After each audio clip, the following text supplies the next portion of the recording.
በዛሬው ቪዲዮ እነዚህን 300 ሺህ ብር ቁማራት ይዤ ነበር እና በልተነዋል። ወለተ ካርዳሽያን እድሜዋ 32 ዓመት ነውና 35 ነኝ። ገና እኮ ነሽ። የእድሜዋ ጉዳይ በቫር ይታይልን። አንድ ልጅ ነበረች ኮረዳ ወዲቻል ቤት ተጎዳ አታብሽ ምንድነው ሲባል አክቱሊን ከአሜሪካ ባለ ለመናገር እንኳን የማይመች ሁኔታ ላይ ያለነው አንተ ነው ማለት አልተኛም እስካሁን ስላይ ነብራን ግርምሽ ድረስ እሺ በግርምሽ አስደነገጥከኝ እኮ። በቀጣይ አዲስ ፓርቲ መስርቼ ኢትዮጵያ ውስጥ እንቀሳቀሳለሁ። ወይኔ በላቸው ወይኔ በላቸው ወይኔ በላቸው ወይኔ በላቸው። አዲስ ቪዲዮ ቼክ ዚስ እነዚህን እና ሌሎችንም እናንተን ዘና ፈታ ያደርጋሉ እንዲሁም ደሞ ግርምትን ይጭራሉ ብሎም የናንተን ምክርና ተግሳጽ ይፈልጋሉ ብዬ ያሰብኳቸውን ቪዲዮዎች ሰብሰብ አድርጌ ይዤላችሁ መጥቻለሁ። እንዴት ናችሁ? እንኳን ወደ ኤፍራታ ቲዩብ የዩቲዩብ ቻናል በሰላም በጤና በፍቅር መጣችሁ። እንኳን ደህና ቆያችሁኝ። አረፍ በሉ። ያው እንግዲህ የተለመደው ይሄ ቤት ምን ይፈልጋል? ፎንቃ ላቭ ይፈልጋል። ፍቅር አሰጣጡ ደግሞ እጅግ በጣም ቀላል ነው። ሰብስክራይብ በመትል ቀላም ሞንደል ያለች በተናለች እሷን ነካ በማድረግ እንዲሁም ላይክ እና ሼር እያደረጋችሁ ሐሳብ አስተያየታችሁን ደግሞ እንደተለመደው ጻፍ በማድረግ ብሎ የሚመለቃቸው ቪዲዮዎች በቶሎ እናንተ ጋር ተደራሽ እንዲሆን ደግሞ የደውል ምልክቷን በመጫን ለዚህ ቤት ፎንቃ መለገስ ይቻላል ማለት ነው። እንድሰራባቸው የምትፈልጓቸው ቪዲዮዎች ካሉ ደግሞ የኢንስታግራም፣ የፌስቡክ እንዲሁም የቲክቶክ ገጾቼ ዲስክሪፕሽን ላይ ተቀምጠዋል። እነሱንም ነካ በማድረግ መላክ ይቻላል። ለማንኛውም ብዙ ተው ካላብዛ ወደ ቪዲዮ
ለጭፈራው አጨብጭበናል።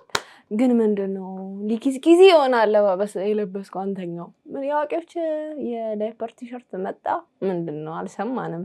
በተለይ በወንዶች በኩል ሴቶቻችን ያው ለምን ፐርፐዝ እንደፈለጉት ባይገባኝም አለ እንደዚህ የሴቶች ዳይፐር ቲሸርት የሚመስል ልብስ በወንዶች መጀመሩ ትንሽ ግርምትን ይጭራል። ምን ትላላችሁ? አንተ የበከት መጥቼ አንገትን ወደ ሰማይ ዘግዝቄ አፈር ከድሜ ከማበና ፎቶ በለክ ይሄን በነገር ተናሽተክ ፎቶ ካናክኝ ወይ አንተ ወይኔ ፍንዳታ ነው እንዴ? ጥብነክ እመቤቴ አርሴማዬ እናቴን እያሾፍኩ አይደለም፣ ሲሪየስ እያሾፍኩ አይደለም፣ ነግሬሃለሁ። ወይኔ ሲያምር ልጅ እንድልክ ነበር የፈነከው። ወይኔ ይሁን እንዴት እንደሚያምር ነበር እንደከፈነከው ነው እንዴ? ሰማይ እንዴ በነገ ሁለት ተቆርጠክ የተቆርጠለች ተላጭተክ ፎቶ ላክልኝ። ተናሽተክ ወይ ተቆርጠክ ተናሽተክ እንዳነ ጅም አርግክ አስነስተው ፎቶ ላክልኝ። ያለ በነዛ ግን ውርድ ከራስክ አርደግሞም ራሴን አሞኛል። ከዚህ በኋላ አርደግሞም ወደ ሰማይ ዝቅዝቄ ነው መገርፍ ተመችቶኛል። እናቶቻችን አያደርጉትም አይባሉም። በነገራችን ላይ በደንብ ነው የሚያደርጉት። እንዴት አድርገው አንገታችን ወደ ሰማይ ዘቅዝቀው አፈር ከድሜ እንደሚያበሉት ያውቁበታል። የማይሆን ነገር አይደለም፣ ይሆናል። የመጆት ማዘር ሁሉም ቢተባበር ጠንክሮ ቢሰራ ዓለምዬ ሶራ በመላ አካላቴ ፍቅርሽ ተሰግስጎ ፓስታ በስጎ አንተ የተነሳ እኔ መኖር አልቻልኩም። አሰላም አለይኩም። ከእንግዲህ አብቅቷል ላንቺ ያለኝ እምነት። ሆፕ ኢንተርቴይንመንት ቤን አሸነፈው የጥርስ ፍንጭት ቀጥታ ስርጭት የፍቅር ጥያቄ ጠየቁኝማ ሸዋርማ አንተ ተለይቼ ብቻዬን ስኖር ክኖር ልቤን ሰርቃኛለች የትጄ ልክሰስ ሜሪ ክሪስማስ በትድንቅ ነው በጣም የተለየ ካሶን ቦዬ ስትለምኛ የሁሽ የምግብ ትራፊ ናሽናል ጂኦግራፊ ለማኖር ነው ማጣት መልከስከሴ የኔ ደማ ከሴ ካልተስማማሽ ልሂድ ካልሽኝማ ኢቢኤስ ሲኒማ በችልም መኖር ካንተ ተለይቶ ዴስፓሲቶ ጸዴ ያምር ጉሮሮዬ እረፍት አገኘ እናንተ ሞክሩት ትለናለች። ምንድነው ምን አጋጥሞት ነው እረፍት ያገኘው? ምን አግኝተሽ ነው? እስኪ ነው ቴክኖሎጂ ተው እረፍ ኦኬ አትንካ አምጣ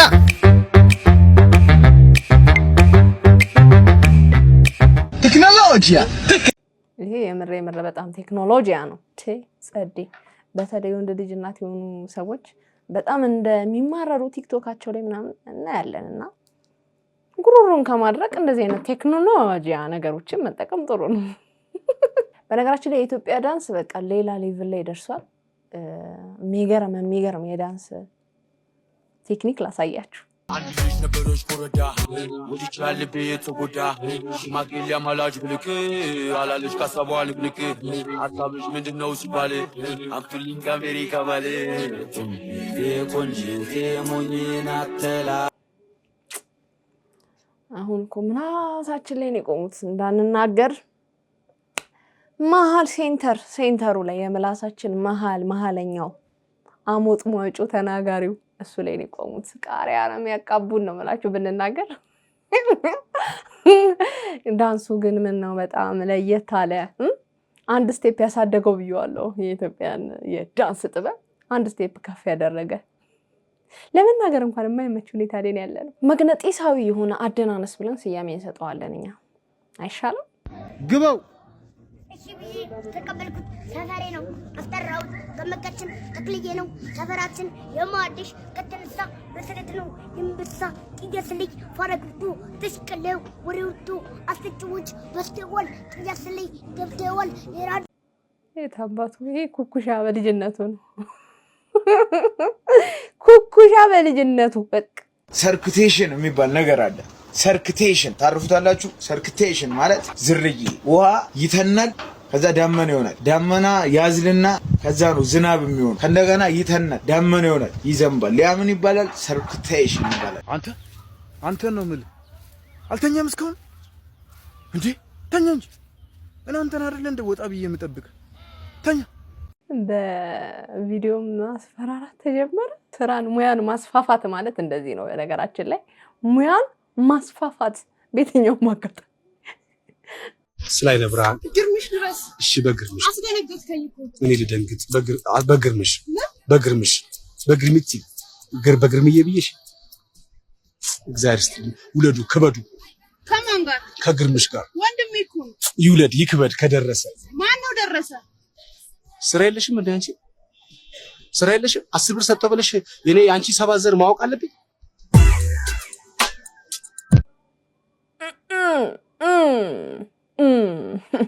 አንቺስ ማን ትባይ? የቅድሙ ጩጬ ኩኩሻ ተባለ። አንቺ ማን ነው የምትባዩ? የኔ ሚጢጥዬ የባሏ የቀብር ስነ ስርዓት ቀን ፓስተሩ ታገቢኛለሽ ወይ ብሎ የሟችን ሚስት ይጠይቃታል። እሷም እንደምትመለከቱት በደስታ እሺ ብላ ተቀብላለች። ይሄ ነገር እንግዲህ የተፈጠረው ደቡብ አፍሪካ ውስጥ ሲሆን አንድ ሰውዬ ይሞትና ያንን የቀብር ስነ ስርዓት ሊመራው የመጣው ፓስተር ሟቹ ሚስት ጋር ሄዶ እንደምትመለከቱት ይንበረከክና ቀለበት ይዞ ታገቢኛለሽ ወይ ይላታል። እሷም እንደምትመለከቱት እሺ ብላ ጭራሽ እዛው የቀብር ስነ ስርዓቱ ላይ ይተቃቀፋሉ። እናም በዚህም ጉዳይ ተደስተው በጣም ሲያጨበጭቡና እልል ሲሉ የነበሩ ሰዎች ነበሩ ባክግራውንድ ላይ ማለትም የሰውየው ሬሳ ፊት ለፊት ተቀምጦ ማለት ነው። እና በዚህ ጉዳይ ሰዎች ለሁለት ተከፍለው እየተከራከሩ ይገኛሉ። የመጀመሪያው እነዚህ ፓስተርና ሴትዮዋ መጀመሪያውንም ግንኙነት ነበራቸው ባልየው ከመሞቱ በፊት ነው የሚናገሩ አሉ። አንዳንዶቹ ደግሞ ባልየውን ሳይቀር የገደሉት እነዚህ ሰዎች ናቸው። እንደዚህ ህዝብ ፊት አይናውጣ ከሆኑ ብቻቸውን ሲሆኑ ምን ሊያስቡ ምን ሊያወሩ እንደሚችሉ ምንም አይታወቅም። ባልየውን ሳይቀር የገደሉት ራሳቸው ናቸው የሚሉም አሉ። ሾታውት ነው ባሾቱት እንኳን ጸልዮበታል ሰውዬ ባጭር እንዲቀር ወይ ጉድ እንኳንም እኛ ሀገር አልሆነ እኛ ሀገርማ ቢሆን ጉድ ነበር የሚፈጠረው ጉድ ያርገታሎ አይሆንም ያሉት በታምሪ እደስ ይላል ፍቅር ሲሳምሪ አንቺም ቆንጂት ገብቶሻል መዋደድ ይሻላል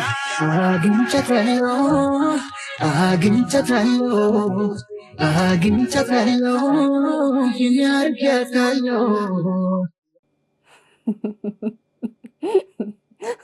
ቁጭ ብሎ መንሻፈፍ እንደሚቻል ባንቺ ያየን በእውነት እንዴት አያገኝሽ ባንዱ ግርሽ በኩል ብትጠፊበት እንኳን ባንደኛው ግርሽ በኩል ያገኝሻል በሁለቱም አቅጣጫ የምትራመጂ ሴትዮ እንደው አንዳንድ ቪዲዮዎች ከመልቀቃችሁ በፊት ይሄንን ቪዲዮ ለህዝብ ልልቀቀው ወይስ ወንዝ ዳር ወስጄ ልልቀቀው ብላችሁ ብታስቡ ከራሳችሁ ጋር አንድ ሁለት ሶስቴ ብትመካከሩ ጥሩ ነው የሚል እምነት አለኝ በቀጣይ አዲስ ፓርቲ መስርቼ ኢትዮጵያ ውስጥ እንቀሳቀሳለሁ ካሁን በኋላ ለየትኛውም ፓርቲ ተላላቂ ሆኜ ጊዜን ሰዓቴ ሞራሌን አልገልም ህዝቤንም በከንቱ አልቀሰቅስም አላደራጅም አልመራም ዋው እንግዲህ ይሄ ተቃዋሚ ፓርቲ ነው የሚባለው ተቃዋሚ ፓርቲ አልተሳካለትም እንዳሰበውና መጨረሻ ላይ ምን እንደሆነ ታውቃላችሁ እስቲ አንድ ቪዲዮ ላሳያችሁ ወይኔ በላቸው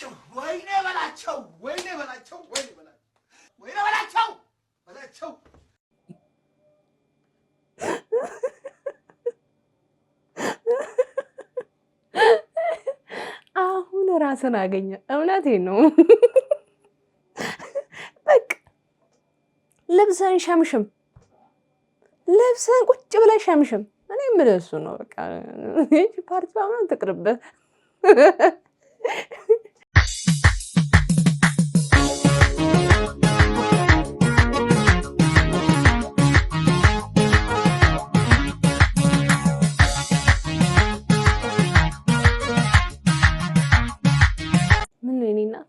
ምን ነው ይሄ ሁሉ መርገብገብ ቢቀርስ የተዋኘበትን ካልተዋኘበት ቀላቀልሽው እኮ ብጥብጥ ነው ያረግሽው ብጥብጥ ነው አይደለም እንዴ ምን ይባላል አሁን እናት አይደለሁም ልጅ ነኝ እኔ እናት አይደለሁም ልጅ ነኝ እኔ እናት አይደለሁም ልጅ ነኝ እኔ ልጅ ነኝ እኔ እናታቸው ነኝ ሃሽታግ ይሄ ትሬንድ ይቁም በሉስኪ አንድ ሰሞን እኔ እርጉዝ አይደለሁም የእርጉዞ ጓደኛ ነኝ መጣ ዝም አለ አንድ ሰሞን ደግሞ እኔ ሙሽራ አይደለሁም የሙሽራ ጓደኛ ነኝ መጣ እሱንም ዝም አለ አንድ ሰሞን ደግሞ እኔ ገለቴ አይደለሁም የገለቴ ጓደኛ ነኝ እሚል መጣ እሱንም ዝም አለ እነ ወይዘሮ ሜላት ደግሞ እኔ ፔመሷ አይደለሁም የፔመሷ ጓደኛ ነኝ አሉ ዝም አለ ጭራሽ እኔ እናት አይደለሁም ልጇ ነኝ እኛ ምን አገባን ምንዋም ሆኑ ማንንም ሆኑ በቃ ይሄ ትሬንድ በቃን አንፈልግም ይቁምልን ያሊ ማን 37 ነው በ1974 ነው የተወለደችው ብለሃል እሷ ደግሞ 37 አልሞላኝም ብላለች 37 አይደለም እኔ 32 ዓመት ነው እድሜዋ 32 ዓመት ነውና ዓመተ ምህረቱን ስንት ነው 32 74 እሱ 74 አይደለም 74 አይደለም ነው የተወለድኩት 35 ነኝ ገና እኮ ነሽ ከ30 በኋላ እኮ ብዙ መውለድ አይቻልም ይባላል ሳቀው ከድሮ በሃያዎች ውስጥ ምናምን ነው እንጂ ሳይፉዬ ስሰማ በተለይ 35 ከሆነ መውለድ አይቻልም ይባል ድሮ ሀሊማዬ ወለዳል እሱ መወለዱ ያው ሰሞኑን እንግዲህ ሀሊማ 35 ዓመቴ ነው ብላ ግግማለች ኤኒዌይስ እኛ እድሜ ላይ አንከራከርም 35 ላይ አይወለድም ይወለዳል የሚለው ነገር ላይ ግን ይወለዳል 30 እኮ ማለት ልጅ ነው ይሄን አላረጀም 35ም አላረጀችም እንዴ 35 ዓመት ልጅ እኮ ማለት ሼባ ነች እንዴ ወንድ ልጅ ሽማግሌ ይባላል ስለዚህ አላረጀችም እና ያው ሰይፉ ላይ ስትቀርብ ሀሊማ ብዙን ጊዜ በተደጋጋሚ የሚነሳባት ነገር ምንድነው ለምን አታገቢም ነው። እሷ ደግሞ በቃኝ እኔ አላገባም አባቴ አግቢ ላይ ነበረ ሳላገባ ህይወቱ አለፈ። እናቴም ኢቭን ባሉላ አጭታልኝ ነበረ እሱም ሳይሆን እሷ ቀድማ ህይወቱ አለፈ። እኔም ታመምኩኝ በመሃል ለማን ብዬ አገባለሁ እኔም ፍላጎት የለኝም ከተቻለ እሱም በቤቱ እኔም በቤቴ ሆኜ ልጅ የሚለውም እድሜ ስላሸቀጠጠ 35 ስለሞላኝ ልጅም ላይ መጣ ይችላል ስለዚህ አላገባም ብላለች። ሙሉ ለሙሉ እኮ በቃ ፖዝ ሆነ እሱ ነገር። አዎ ምክንያቱም መሰለ ምክንያት አለ ሰይፉዬ። እኔ እንግዲህ ሁሉ ጊዜ እንደተናገርኩት በደንብ ላብራራላችሁ ብዬ ነው። እኔንም ያብረው ይጨቀጭቁኛል። አዎ አባቴ በጣም ሲለምነኝ ኖረ ሳላገባ ሞተ። ከዛ እናቴ ተከተለች። እናቴን በጣም በጣም በጣም ስትለምነኝ ኖረች። ሰይፉዬ አሁን መጨረሻ ላይ ስትመጣ በስተመጨረሻ እኔ ልትድር ነበር የመጣችው። አይገርምም? ደግሞ ሳልነግርህ እኔ ልትድር ነበር የመጣችውና ጅዳ ነው የምትኖረው። በቃ ሁሉን ነገር እንትን ብላ ምናምን ነገር ያው የቤተሰብ ነው የምንጋባው ብዙ ጊዜ የምንዳረው። እናቴም እዛ ራሷ የመረጠችውን አረብ ነው እንደዛ አድርጋ አዎ አረብ ተመጣልሽ ለነገር ነው እንዳይጥሙት አረብ ነበርና እሱ አዘጋጅታ ምን ብላ አሁን በቃ በስተመጨረሻ እንደው አንድ ጊዜ ብቻ ለኔ ስቲ ታገቢያለሽ ብላ ብዙ ነገር ቃል አስገብታኝ መጣች እናቴ። ከዛ በኋላ እናቴ በሁለት ወሩ ታመመች። ከዛ በኋላ በአመቱ ደግሞ እኔ ታመምኩ ጂቢኤስ። ከዛ እንደገና በትንሽ ቀን ደግሞ ተደገምኩ ድጋሚ ታመምኩ ማለት ነው። ነገሩ ቀረ። በስተመጨረሻ እናቴ አረፈች። እና አሁን እናቴ ስላረፉ ሰይፉዬ ሞት ለምን መሰለ አባቴ ሳይደሰት እናቴም እንደዛ ጓጉታ መጣ ሞተችብኝ። ገብቷል? ከዚህ በኋላ ለምንም ብዬ አላገባ ያለ ማግባት መብቷል ሊጠበቅላት ሊከበርላት ይገባል። ሰይፉ ከዚህ በኋላ ብትችል ሀሊማን እድሜዋንና ከባል ጋር በተገናኘ ባጠይቃት እውነት እኔ ደስ ይለኛል። አዎ መብቷን አለ ማግባት በቃ ያልፈለገችም በቃ እንደ እድሜዋ ላይ ትንሽ የሁላችንም ጥያቄ አለን። ከ8 ዓመት በፊት 32ም ሆኖ አሁን 35 ሴዶ ማርሻል ሆነ እንደ ሂሳብ ለስራ። ለማንኛውም ያው እድሜ እስከተኖረበት እና እስከተሰራበት ድረስ ጸጋ ነው። አሁን እሷ ሰይፉ ፋንታውን ላይ ቀረበችው አዲስ ነጠላ ዜማ ስለሰራች እሱን ለማስተዋወቅ ነው እንጂ ስለባል ለመጠየቅ አይደለም። እና ሰይፉም ደግሞ ትንሽ አበዛው ይገባኛል። መቼ ሰይፉ ለምን እንዲደጋግመህ እንደምትጠይቃት ግን በቃ ይብቃ ሀሊማ ከዚህ በኋላ አትጠይቅ እንደዚህ አይነት ጥያቄ አትፈልግም። የእድሜዋ ጉዳይ በቫር ይታይልን እኔ አላልኩም። ሌላኛውና ሰሞኑን ሶሻል ሚዲያውን ያጥለቀለቀው ጉዳይ ምንድነው ካላችሁ አርቲስት ማርያማዊት እንግዲህ ከቤተክርስቲያን መልስ አንድ ቪዲዮ ሰርታ ነበረ። እስቲ ቪዲዮ ምንድነው አብረን እንመልከተው። ደህና ረፈዳችሁ። ደማይንድ ባይነ ጠላፍሊስ ከቅዳሴ መምጣቴ ነው። ትናንትና ፒኤስጂን ብዬ 300 ሺህ ብር ቁማር ይዤ ነበረ እና በልተነዋል። ወይኔ ኤምባፔ ግን ምን አይነት ያልታደለ ልጅ ነው። እሱ ሲወጣ ጠብቀው በሉ አይደል? እኔ በጣም ነው ኤምባፔን የምወደውና እሱ ያለበት ክለብ በሙሉ ሁለተኛ ክለቤ ነው። ኤኒዌይ ግን ቁም ነገሩ the pride of London is Chelsea bro. London will always be blue for Arsenal fans. እና ምን ልላችሁ ነው የበላሁትን የቁማር ብር ከራሴ ብር ጋር ስለማላነካካው ምን እናድርገው ልላችሁ ነው። ብሩን ለቤተክርስቲያን መግባት የሚችል አይመስለኝም። አሪፍ ሀሳብ አምጡና ኮሜንት ላይ መርጠን ከዛ ውስጥ ለአንዱ ነገር እናደርገዋለን ብሩን። and thank you PSG። እንግዲህ አርቲስት ማርያማዊት ይህንን ቪዲዮ ከለቀቀች በኋላ በርካታ ሰዎች የተቃወማትም አሉ። እንዴት ከቤተክርስቲያን በመጣሽበት ልብስ ቅዳሴ ባስቀደስሽበት ልብስ ስለ ቁማር ታወሪያለሽ በሚል የተቃወሟትም ሰዎች አሉ። እንዲሁም ደግሞ እሺ በቃ ይሁን መጨረሻ ላይ ተናገርሽው ብሩ በቁማር የመጣ ስለሆነ ለቤተክርስቲያንም ገቢ መሆን አይችልም እንዲሁም ደግሞ ከብሬ ጋር አላቀላቅለውም ብላ ስለተናገረች በቃ ይሁን ብለው ይቅር ያሏትም አሉ። ዞሮ ኮሜንት ላይ በርካቶች አስተያየት ሰጥተዋል። ይሄን አድርጊበት ለእንትና አርጂ ለእንትና ስጪ ተብላለች። በጣም ካሳቀኝ ኮሜንት ውስጥ አንዱን ላንብብላችሁ። ወለተ ካርዳሺያን ያላትም አለ። እውነት ነው። ከሆነ ጊዜ በኋላ ያው የፊት ገጽታዋ ትንሽ ቀየር ስላለ የማረማየት ያስብላል። ግን ዋናው ነጥብ ምንድነው? ለአርቲስት ቤዛ ብሩ ይሰጥ የሚል ነው አብዛኛው ሰው ኮሜንት የሰጣት። ለማሚ ይሸለምልን 300,000 ብሩ እያሉ በርካቶች ሀሳብ አስተያየታቸውን ሰጥተዋል። እንግዲህ ማሚን ሁላችሁም ታውቋታላችሁ ብዬ አስባለሁ። በጣም አንጋፋ የምትባል አርቲስት ነች። በጣም በርካታ ፊልሞች ላይ የተወነች ድንቅ ተዋናይ ነች። እንግዲህ ሰሞኑን አንድ የለቀቀችው ቪዲዮ አለ ስለ አኗኗሯን በተመለከተ። እስኪ ቪዲዮ ያልሰማችሁት ካላችሁ እንመልከተው። አዎ ድምፁ ተባበሩልኝ። አቅም ላለው ቤት መስጠት ለሚችል ወይም ደግሞ የቀበሌ የሚሆን እንደ ክብርት አዳነች አቤቤ እየተሰራ የሚሰጠውን ቤት ገንዘብ የለኝም።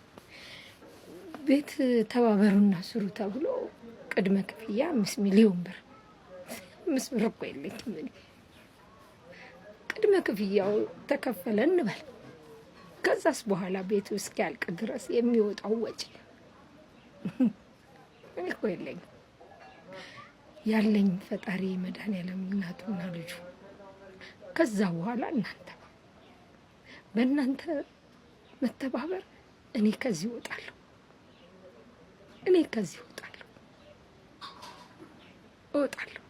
እንግዲህ እንደሰማነው እች አርቲስት ረጅም ዓመት በትወናው ዓለም ያገለገለች እስካሁንም እያገለገለች ያለች ግን ደግሞ በቂ የሚባል ገቢ የሌላት ትሰራለች። ግን የምትሰራው ነገር ከዕለት ጉርስና ከቤት ኪራይ ባለፈ ምንም ፈቀቅ የማያደርግ ገቢ ስለሆነ ያላት አግዙኝ እርዱኝ የሚል ጥሪዋን ካስተላለፈች በኋላ እንግዲህ በርካቶች የተለያየ ቪዲዮ ሰርተውላታል። ማረማዊትንም ቅድም የተመለከትነው ቪዲዮ ከለቀቀች በኋላ እባክሽ እሷን እርጃት እያሉ በርካቶች ጥሪ ሲያቀርቡላት ነበረ። ብሩን ሰጥታታለች አልሰጠቻትም እንግዲህ የታወቀ ነገር የለም። ማረማዊትን በዚህ ጉዳይ ላይ የሰጠችው ምንም አይነት ምላሽ የለም። አርቲስት ቤዛም የሰጠችው ምንም አይነት ምላሽ የለም። ለሙያቸው ሲሉ ብዙ ዋጋ ከፍለው በእንደዚህ አይነት ህይወት ላይ ሲገኙ በተለይ የምንወዳቸው ታዋቂ የሚባሉት አርቲስቶች በእንደዚህ አይነት ሁኔታ ላይ ስናይ ትንሽ ልብ ይሰብራልና እሷን ለማገዝ ፈቃደኛ ከሆናችሁ ያቅማችሁን እንድታደርጉላት ጥሬን አስተላልፋለሁ። እሷን ለማግኘት እንግዲህ የቲክቶክ አካውንቷን ኮሜንት ላይ ፒን አደርግላችኋለሁ። እንዲሁም ደግሞ ቲክቶክ የማትጠቀሙ ሰዎች ካላችሁ ስልክ ቁጥሬን ከታች አስቀምጥላችኋለሁ። በዛ እየደወላችሁ ወይም ደግሞ ቴሌግራም ላይ መልእክት እያስቀመጣችሁልኝ እሷን የምታገኙበትን መንገድ አመቻቻለሁ ማለት ነው። ለማንኛውም ጨርሻለሁ። የዛሬ ቪዲዮ ይሄን ይመስል ነበረ። እንደወደዳችሁ ተስፋ አደርጋለሁ። በቀጣይ በሌላ ቆንጆ ቪዲዮዎች ከቻሳ በኮሮኮንቻሳ እልላችኋለሁ ማለት ነው። ታዲያ እንግዲህ ይሄ ቤት እንደሚታወቀው ምን ይፈልጋል? ፎንቁ ካላብ ይፈልጋል። ፍቅር አሰጣጡ ደግሞ እጅግ በጣም ቀላል ኢዚ ብታዩ ቅልል ያለ ሰብስክራይብ የምትል ቀላ ሞንደል ያለችዋን በተን ብቻ ንክት በማድረግ እንዲሁም ላይክ እና ሼር እያደረጋችሁ ሀሳብ አስተያየታችሁን ደግሞ ጻፍ በማድረግ ብሎ የምለቃቸው ቪዲዮዎች በቶሎ እናንተ ጋር ተደራሽ እንዲሆኑ የደወል ምልክቷን በመጫን ለዚህ ቤት ፎንቃ መለገስ ይቻላል ማለት ነው። አያችሁ ይሄን ቀላል ነው። ለማንኛውም እንድሰራባቸው የምትፈልጓቸው ቪዲዮዎች ካሉ ደግሞ የኢንስታግራም የፌስቡክ እንዲሁም የቲክቶክ ገጾች ዲስክሪፕሽን ላይ ተቀምጠዋል። ንክት በማድረግ መላክ ይቻላል። ለማንኛውም የዛሬን አበቃው። ይመቻችሁ ባይ